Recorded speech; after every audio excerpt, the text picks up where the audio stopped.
Hey, Trans Youth channel. I'm sorry this is up late. The topic for this week is kind of more for the girls.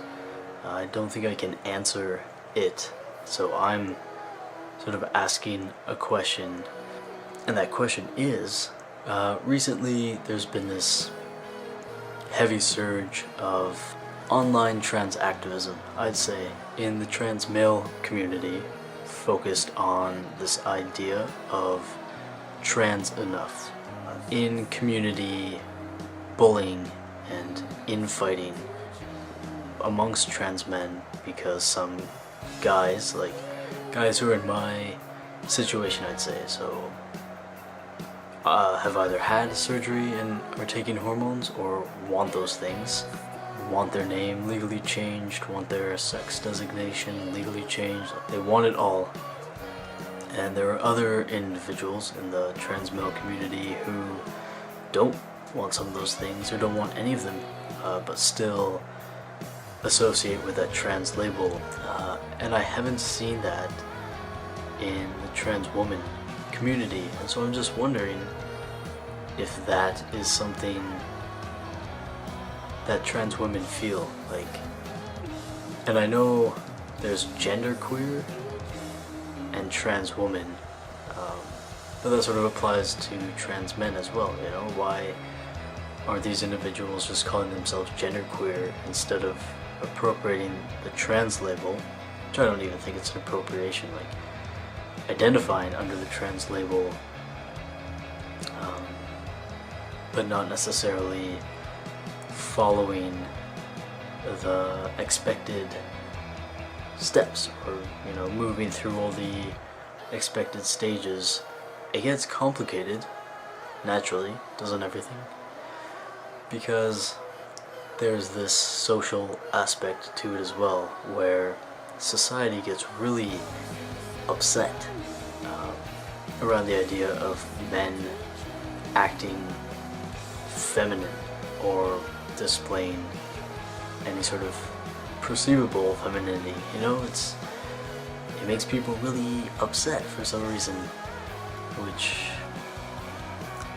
I don't get, but that's there, and it seems to be a lot more acceptable for someone who was born and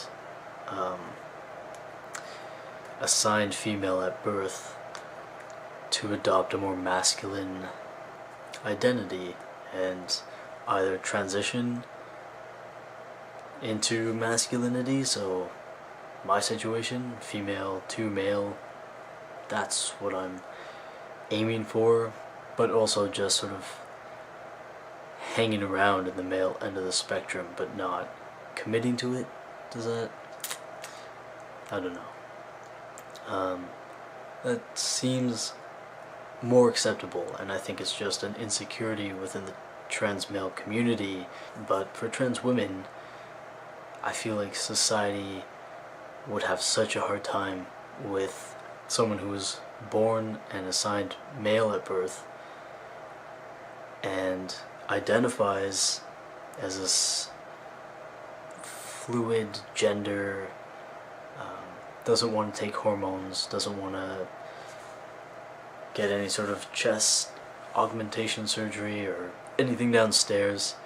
And I mean, would you get flack from the community or just society or both? Or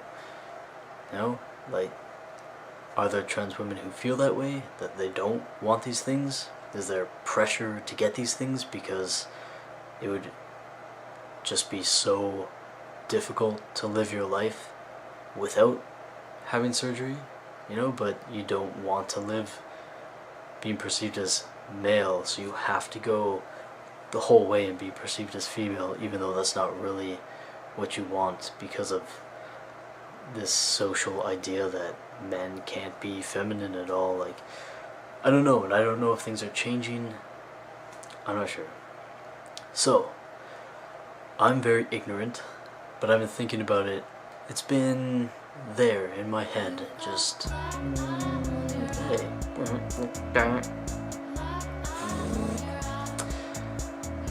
And so I thought, because I'm Mondays now, and I'm not in charge of coming up with the topics, but I figure I could help, and I thought this would be an interesting thing, sort of try and talk about social pressures and community pressures and transitioning and the differences between female to male, male to female, or the terms you prefer to use.